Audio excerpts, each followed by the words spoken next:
Nous sommes donc ici avec Dina de l'association Cœur de Forêt qui a ici un site tout à fait passionnant à environ une trentaine de kilomètres d'Antsirabe à Madagascar et concentré en particulier sur la reforestation. Merci beaucoup Dina d'avoir accepté cette interview. Est-ce que vous pouvez d'abord nous expliquer simplement, parce que ceux qui nous écoutent ne sont pas forcément tout à fait au courant, pourquoi il y a un problème de déforestation à Madagascar? Ok. Donc à Madagascar, la déforestation c'est une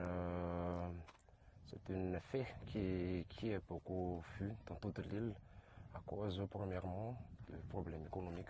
Problèmes économiques parce que les gens ont besoin de terre pour pouvoir cultiver.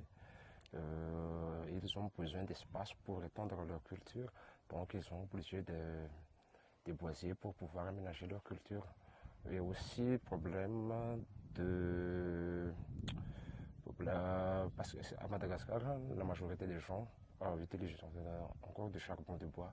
D'autres alternatives ne sont pas encore à la portée de tout le monde. Bien sûr, il y a le gaz et tout ça, mais ce n'est pas accessible à tout le monde.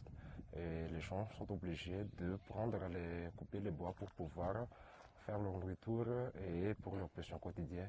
C'est la principale cause, mais aussi à cause de l'élevage de bovins, parce que l'élevage à Madagascar, c'est comme une culture.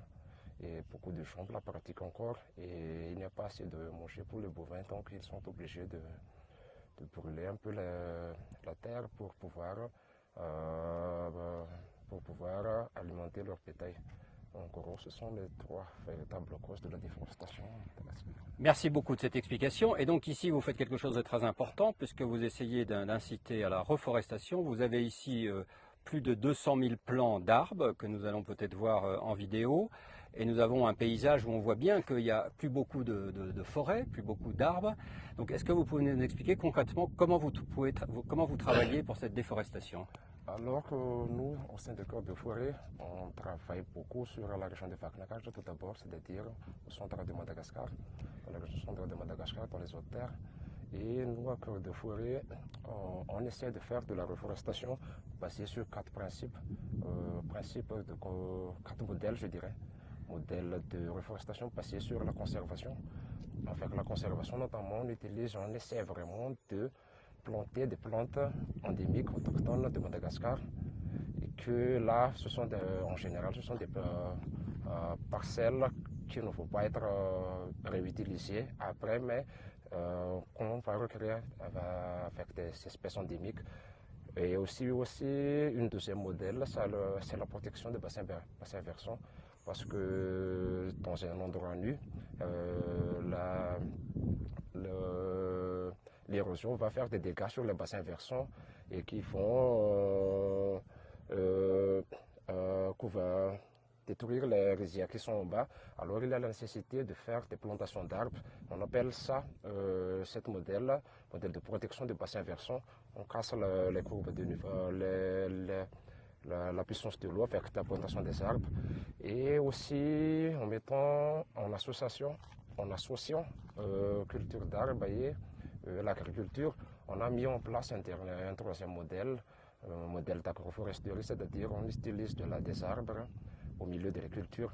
Ça va être complémentaire pour l'arbre et pour la culture, et ça permet aussi de reboiser. Et la dernière, comme j'ai dit tout à l'heure, il y avait un problème de bois de chauffe. Et on a quand même pris en considération ça.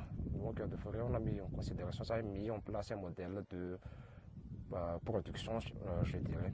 Et c'est les quatre modèles qu'on utilise généralement à Cœur de Forêt. Merci beaucoup. Et donc, à partir de ces modèles-là, comment vous pratiquez? Vous avez donc ici les plants d'arbres, et donc vous faites, c'est ça qui est intéressant en particulier, vous faites un diagnostic, c'est ça, préalable, et puis ensuite un plan de gestion. Oui. Avec des partenaires, des producteurs qui viennent vous voir. Oui, lorsque des partenaires viennent nous voir à Cœur de Forêt, on généralement procède comme ça. On fait un descente sur terrain pour voir l'état du terrain du partenaire, pour ne pas planter n'importe quel arbre là-bas, mais des arbres vraiment adaptés dans la zone. Et à partir de cela, on identifie avec le participation du partenaire, du modèle à appliquer sur le terrain. Et on choisit les arbres à partir de ça, à partir du terrain, à partir des diagnostics sur terrain faits par les techniciens de cœur de forêt. On effectue un plan d'aménagement pour pouvoir bien choisir les arbres à mettre là. Après la plantation, il y a après des formations techniques que les techniciens de cœur de forêt font avec le partenaire, les gestes de reboisement, les périodes de touraison, tout ça. Il y a beaucoup de paquets techniques qui seront transmis aux partenaires pour qu'on aura un taux de réussite de la plantation le plus élevé possible. Après, nous assistons aussi le partenaire lorsque le jour vraiment de reboisement, on fait des gestes de plantation pour toujours essayer d'optimiser la réussite du reboisement. Et après ça, cœur de forêt, nous, les techniciens à cœur de forêt, effectuent des suivis de la plantation. Après 6 mois après la plantation, on aura vu les problèmes et on donnera les consignes aux partenaires après 6 mois de plantation. On dit ça suivi plus 6 mois et après une dernière suivi après 30 mois pour voir l'état définitif de la parcelle. Alors ce qui est particulièrement intéressant, et merci beaucoup de cette explication assez complète, c'est que tout ça est donc très organisé pour garantir la continuité du fait qu'à partir du moment où on replante, eh bien évidemment le bois pousse et ensuite il y a une continuité et qu'on ne se retrouve pas au bout de 2-3 ans avec à nouveau un terrain nu ou un terrain non boisé.